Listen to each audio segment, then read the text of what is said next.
कि जे राजा जा रहे हैं धनुष तोड़ने के लिए, इनसे धनुष टूटने की तो बात बहुत दूर की है, हिले तक ना ऐसा उपाय करो। तो कहते हैं पृथ्वी मैया ने धनुष को पकड़ के रखा है, इसलिए धनुष किसी से उठाया उठवा ही नहीं। आज महाराज एक से एक राजा गए, जब सब राजा एक एक करके थक गए तो सब राजा जितने आए थे एक साथ पहुंच गए धनुष के पास और उठाने लगते हैं। कैसे? बोले भूप सही से दस एक ही बारा, भूप सही से दस एक ही बारा, भूप सही से दस एक ही बारा, भूप सही से दस एक ही बारा, लगे उठावन कर रहे नटारा, लगे उठावन कर रहे नटारा, लगे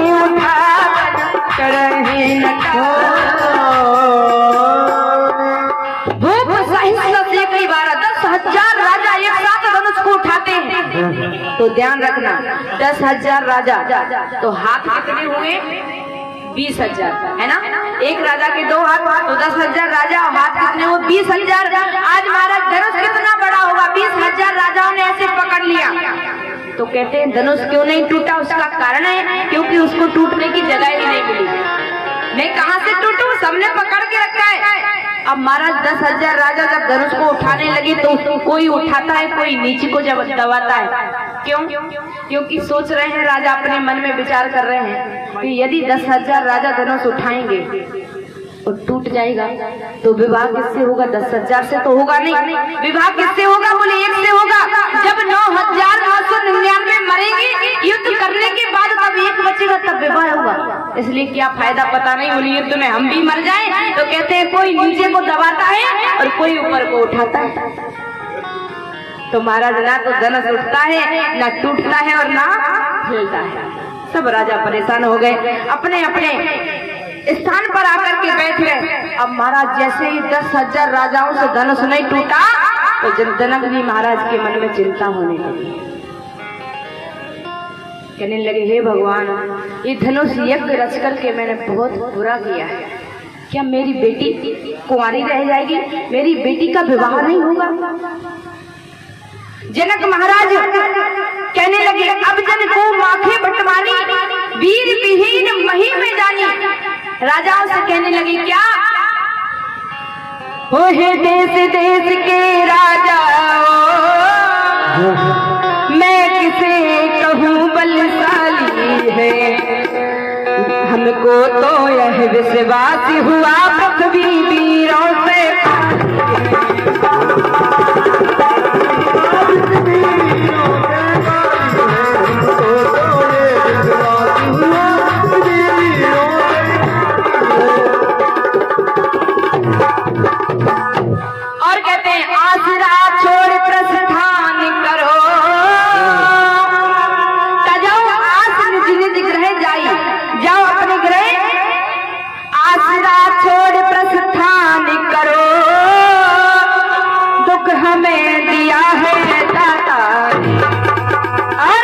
सीता सुकुमारी खान खाई नहीं खाता।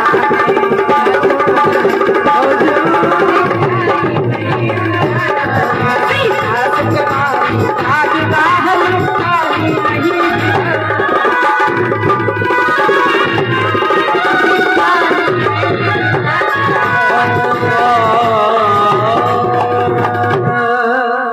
जनक जी महाराज ने क्या कहा? ये दीप दीप के राजाओं में किसे कहूँ बलशाली है। हमको तो यह विश्वास हुआ पृथ्वी वीरों से खाली है। मुझे ऐसा लगता है कि आज ये भूमि पर कोई वीर ऐसा नहीं है कि इस धनुष को तोड़ सके, इस धनुष को उठा सके। क्यों यहाँ पर बैठे हो? जाओ आसरा छोड़ प्रस्थान करो। और महाराज बात कैसे बोल रहे हैं? बोले अब जन को माखे भट माने। माखे का अर्थ कर रहे हैं गोस्वामी जी महाराज। इशारा किसकी ओर कर रहे हैं जनक जी महाराज? लक्ष्मण की ओर। तो महाराज थोड़ा थोड़ा असर हो रहा है। कैसे? बोले माखे लखन कुटिल भई गोहे।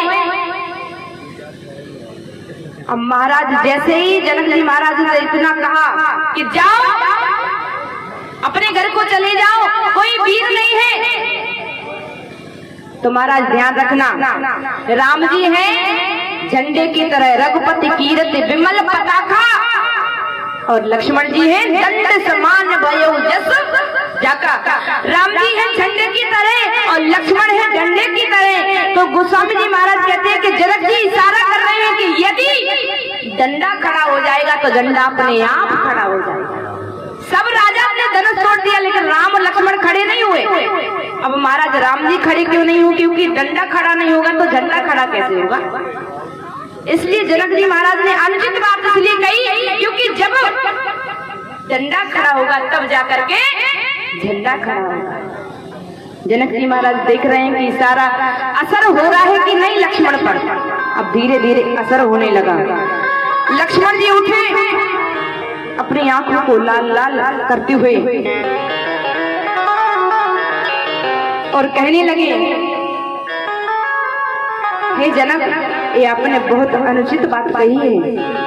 हम सच्चे योद्धा हैं और अपने इस अपमान को सह नहीं सकते। कहने लगे, जनक, सच्चे योद्धा सच्चे क्षत्रिय अपमान नहीं सह सकते हैं, और जिनकी सुनने की ताब नहीं वो चुप कैसे रह सकते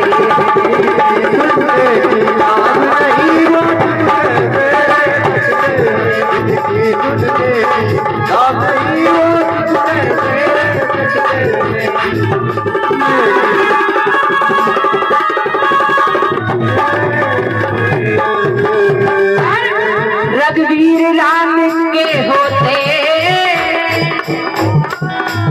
अनुचित बात कह डाली है। आपने राम के होते हुए अनुचित बात कहनी कैसी? रघुवीर राम के होते अनुचित बातें कह डाली है। यह शब्द बदल से लगते हैं पृथ्वी वीरों से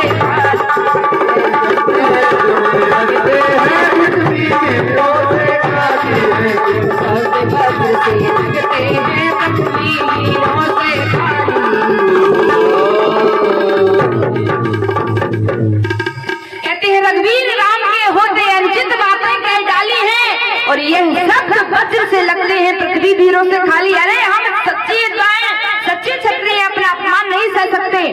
और महाराज जैसे ही लक्ष्मण जी क्रोधित होकर के खड़े हुए, जनक जी महाराज को थोड़ा विश्वास हुआ कि असर हो रहा है। आज महाराज राम जी को देखते हुए लक्ष्मण कहने लगे, जो तुम्हारा अनुशासन पावो तो कंदुक ये ब्रह्मांड खावो। यदि प्रभु आपका आदेश हो जाए तो मैं इस एक धनुष की तो क्या कंदुक की तरह सारे ब्रह्मांड को उठा दूं, कद्दू की तरह। अब महाराज जैसे ही इतना कहा कि कंदुक की तरह सारे ब्रह्मांड को उठा दूं, तो जो राजा बैठे थे वो सोचने लगे, हे भगवान, ये तो कंदुक की तरह सारे ब्रह्मांड को उठा रहे हैं और उसी ब्रह्मांड में हम बैठे हैं, तो हमारा हाल क्या होगा? तो कहने लगे कि तुम इस ब्रह्मांड को उठाओगे, इसका क्या करोगे? तो कहते हैं काचे घम क्या करेंगे? बोले काचे घट जी में डालो फोरी, कच्चे घड़े की तरह फोड़ डालूंगा। ओ महाराज जैसे इतना सुना, राजा तो डरने लगे, हे भगवान, हमें तो कहीं जगह नहीं है, ये तो धनुष को उठाने की बात नहीं करे तो सारे ब्रह्मांड को उठा रहे हैं, कच्चे घड़े की तरह फोड़ डालेंगे तो हम तो मर ही जाएंगे। आपस में बातें करने लगे महाराज।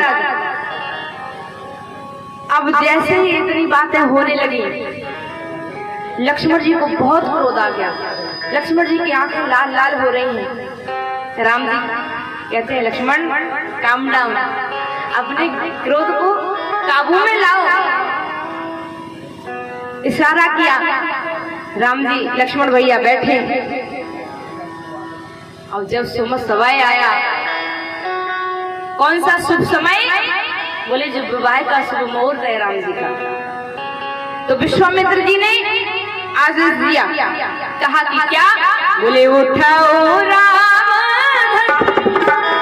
जो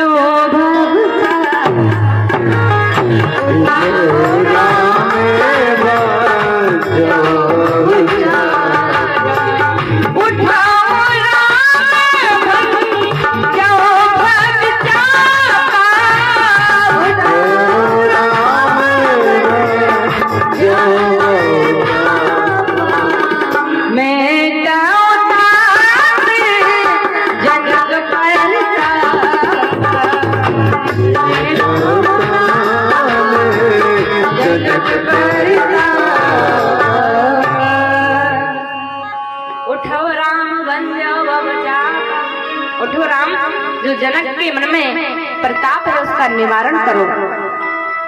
राम जी उठे और चलने लगे। कैसे? बोले सहज चले सकल जग स्वामी।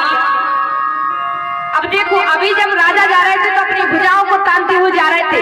इस धनुष को हम ही तोड़ेंगे, कोई तोड़ने वाला नहीं है। अरे हमसे ज्यादा ताकतवर कौन हो सकता है? लेकिन आज राम जी चल रहे हैं तो कैसे चल रहे हैं? बोले सहज चले सकल जग स्वामी। सहज रूप से जा रहे हैं, ना मन में ताव है, ना मन में शांति है, ना मन में दुख है, ना मन में हर्ष है।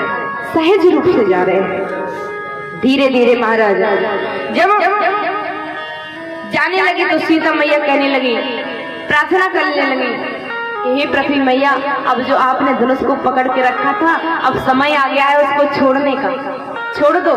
और मन ही मन मनाने लगी। क्या? बोले मन ही मन मनावे कुलानी, हो प्रसन्न महेश भवानी। हे पार्वती मैया, प्रसन्न होकर के मुझे आशीर्वाद दो। क्या कि ये धनुष आपके घर का है और ये किस प्रकार से टूटेगा ये आप अच्छी तरह से जानते होंगे, इसलिए मेरी सहायता करो, मेरे सहयोग करो। पार्वती मैया ने कहा, भैया हम कुछ नहीं कर सकते, घर में इतने सारे लोग हैं, आप किसी और से प्रार्थना करो। फिर प्रार्थना करती हैं सीता मैया किससे? बोले गणनायक बरदायक देवा, आज लगे की न्यूतु सेवा।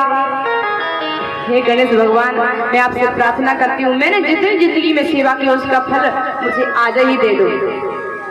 गणेश जी ने कहा, क्या क्या फल चाहिए बोलो?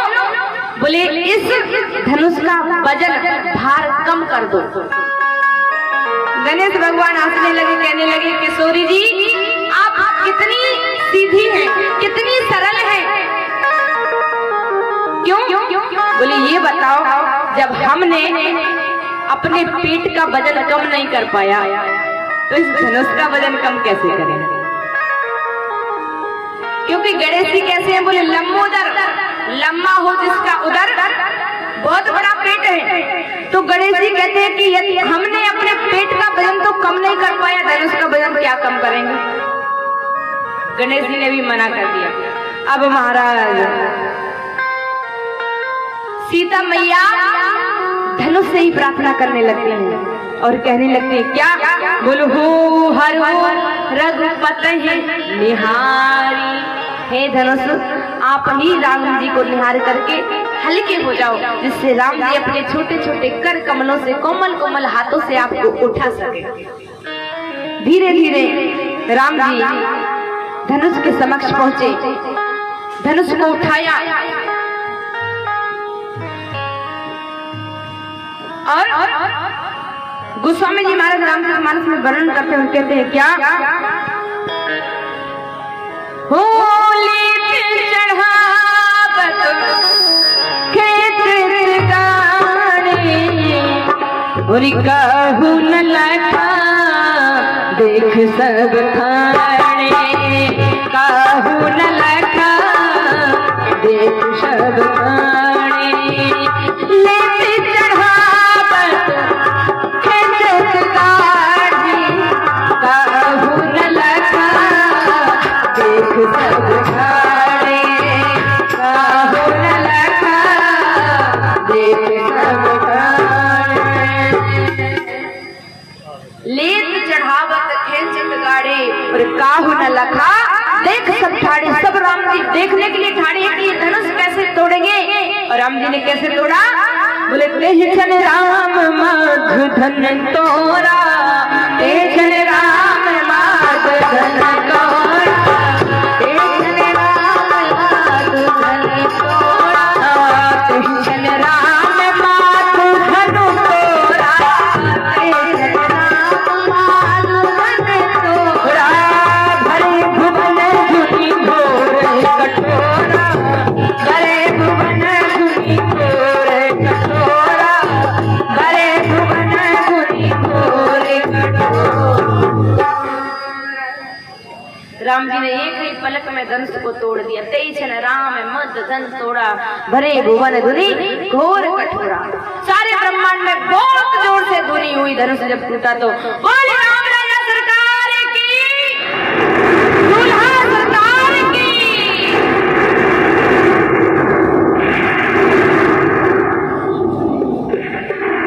आज महाराज धनुष टूट गया।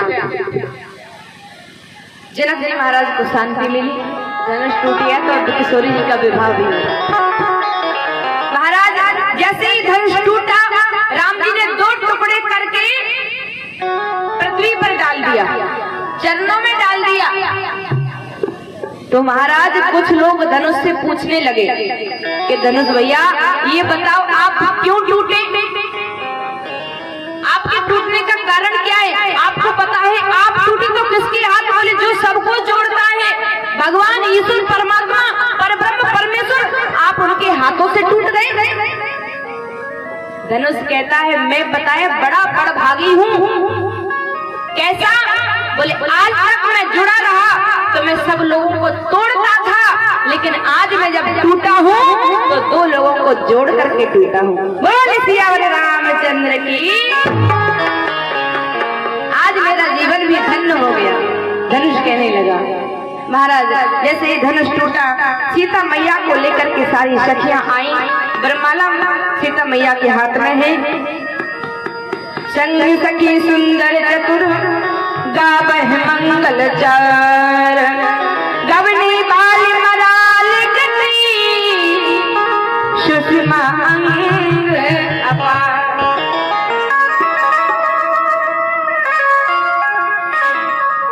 आज महाराज सीता मैया को सखी लाती है, राम जी के पास पहुंची। सीता मैया खड़ी है, सीता जी छोटी है, राम जी बड़े हैं। तो छोटी सी किशोरी वरमाला डालने के लिए कैसे पहुंचे? राम जी के सर पर मुकुट है तो और बड़े हो गए। अब महाराज किशोरी जी छोटी सी है तो सखियां गाने लगी, कहती है कि जब तक राम जी झुकेंगे नहीं तो जयमाला नहीं डलेगी। इसलिए सखियां गाती और कहती है क्या? हो झुक जइयो तनक रघुबीर, लली मेरी छोटी सी झुक जइयो तनक रघुबीर, लली झुक जइयो तनक रघुबीर, लली मेरी छोटी सी झुक जइयो तनक रघुबीर, लली तो मेरी छोटी सी। तुम तो बड़े हो अवधपुर के राजा, तुम तो बड़े हो अवधपुर के राजा, तुम तो बड़े हो अवधपुर के राजा, तुम तो बड़े हो अवधपुर के राजा। अरे हम हैं जनक के गरीब, लली मेरी छोटी सी। अरे हम हैं जनक के गरीब, लली तो मेरी छोटी सी। झुके जइयो तनक रघुबीर, किशोरी मोरी छोटी सी।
महाराज जैसे इतनी प्रार्थना करी सखियों ने, लक्ष्मण भैया कहने लगे नहीं नहीं भैया झुकना नहीं है, हम रघुवंशी स्त्रियों के आगे नहीं झुकते।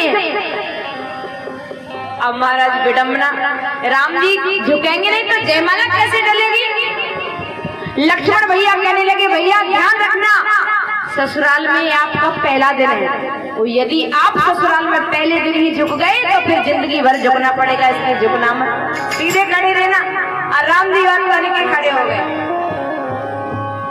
अब महाराज जैसे ही राम जी तन के खड़े हुए तो ध्यान रखना जनकपुर की सखियां कोई साधारण सखियां नहीं है, बड़ी चतुर है। जयमाला डली ही नहीं राम जी के गले में और गाने लगी। क्या बोले? गावे सभी अब लोग सहेली सिए जयमाल राम और मेली। गाने लगे कि सीता जी ने जयमाला डाल दी राम जी के गले में। और राम जी सोचने लगे हम तो झुके ही नहीं, फिर जयमाला कैसे डल गई। और जैसे जयमाला देखने के लिए अपने नीचे को गर्दन झुकाई, माला इधर डलती है, तो जैसे ही गर्दन झुका करके नीचे माला देखने लगे, सीता जी ने तुरंत जयमाला डाल दी। बोले लोक सहे